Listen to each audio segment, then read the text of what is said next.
नमस्कार साथियों, कैसे हैं आप सब। आई होप आप सब अच्छे होंगे। दोस्तों, एक प्रश्न कई दिनों से मेरे कई साथियों ने मुझसे पूछा कि आखिर हम कोई काम कर रहे होते हैं, काम मन का भी होता है और फिर भी एक जगह जाके गाड़ी अटक क्यों जाती है, हम एक एवरेज रिजल्ट्स में क्यों जाके रुक जाते हैं। तो मुझे लगा कि इस विषय पे हम लोगों को चर्चा करनी चाहिए। बिल्कुल अच्छा प्रश्न है कि कई बार हम अपने मन का काम करते हैं, हमें लगता है हम अच्छा कर रहे हैं, उसके बाद भी एक लेवल पे जाके काम अटक जाता है। ऐसा क्यों होता है दोस्तों? ऐसा इसलिए होता है कि अर्थशास्त्र में एक टर्मिनोलॉजी इस्तेमाल होती है, वैल्यू एडिशन। किसी चीज़ में अपनी वैल्यू को जोड़ना।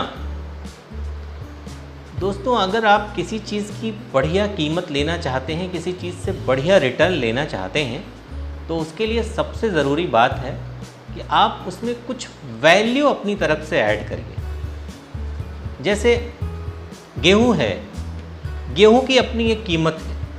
जब गेहूं खेत में किसान तैयार करके बाज़ार में लाता है तो गेहूं की अपनी एक कीमत है। लेकिन उसी गेहूं को ख़रीद कर जब एक व्यापारी उसे आटे में बदल देता है, जब वो आटा बन जाता है, तो अब उसमें एक वैल्यू ऐड हो गई कि अब उसकी रोटियां बनाई जा सकती हैं। इसलिए आटे की कीमत हमेशा गेहूं से ज़्यादा होती है। क्यों? प्रोडक्ट तो उसी का बाई प्रोडक्ट है, गेहूं से ही आटा बनता है। लेकिन चूंकि अब आटा बनने के बाद उसमें एक एडिशनल क्वालिटी आ गई कि अब उसकी रोटी बना के खाई जा सकती है, एक वैल्यू ऐड हो गई, इसलिए उसकी कीमत बढ़ गई। उसी को जब एक रेस्टोरेंट में ले जाके उसी आटे की रोटी बना दी जाती है, अब उसमें एक वैल्यू और ऐड कर दी गई, तो शायद 1 किलो आटे की कीमत से 1 किलो आटे में बनी हुई रोटियों की कीमत ज़्यादा होती है। क्योंकि अब रोटी बनने के बाद वो खाने के लिए तैयार है, आपकी प्लेट में आए और आप उसे खा सकते हैं। आटे को कच्चा आप नहीं खा सकते, लेकिन जैसे ही आटे से वो रोटी में तब्दील हुई, एक वैल्यू उसमें ऐड की गई, अब उसे खाया जा सकता है। ऐसे ही ज़िंदगी में भी है दोस्तों।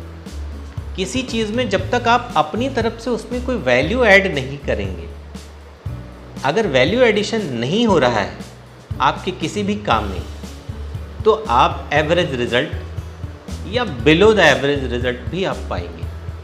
लेकिन अगर उसमें से जैसे 10 स्कूल चल रहे हैं, आप कोई स्कूल चला रहे हैं, 10 स्कूल चल रहे हैं, सब एक जैसे चल रहे हैं, तो आपको भी रिटर्न एक जैसा ही मिलेगा।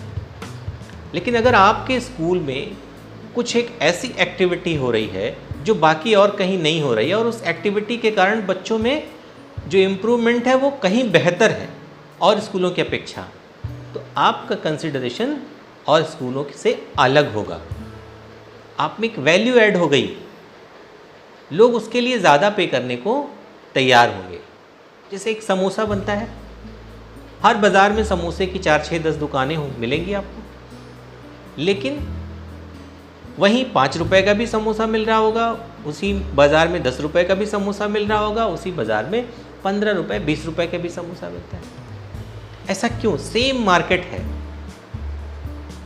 लेकिन कैसे कीमत में डिफरेंस आ गया। और मुझे लगता है 5 रुपए वाले की अपेक्षा 20 रुपए वाला समोसा कभी कभी आपको दिखेगा कि ज़्यादा भी बिक रहा होगा। क्यों?